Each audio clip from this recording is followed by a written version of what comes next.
Une certaine influenceuse franco-marocaine, Soukaina, qui passe son temps à cracher sur notre pays, s'est permis d'assister hier à un meeting de campagne de Tebboune, le président d'un régime ennemi juré du Maroc. Et oui, la même qui, lorsque rappelée à l'ordre par un patriote marocain, a répondu vulgairement en se cachant lâchement derrière des excuses bidons comme la fitna. Cette femme, déjà tristement célèbre pour ses propos haineux et diffamatoires envers notre pays, osait affirmer que le séisme qui a frappé le Maroc était une punition divine. Du grand n'importe quoi. N'oublions pas non plus son implication dans une affaire de détournement de fonds destinée à un orphelinat marocain. Malgré tout cela, elle continue de fouler notre terre chérifienne tout en la dénigrant sans cesse sur ses réseaux. Mais soyons clairs, cette campagne de dénigrement n'a qu'un seul but, et c'est de capter l'attention, car elle est désormais payée par le régime algérien pour promouvoir le tourisme dans la décharge d'Algérie et faire la propagande de Tebboune. Et elle ose se rendre à un meeting de ce personnage, celui-là même qui soutient le Polisario, ce groupe terroriste qui cherche à démembrer notre royaume. La vraie question est la suivante. Comment pouvons-nous tolérer que cette femme continue d'accéder à notre royaume alors qu'elle a clairement un problème avec lui?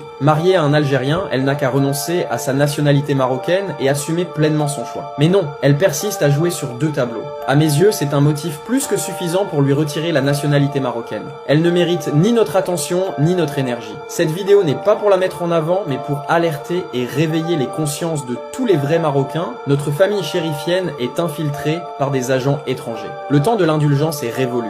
Il est temps de protéger notre honneur et notre pays contre ces personnes dangereuses pour la stabilité de notre royaume à long terme. Allah al-Watan al-Malik.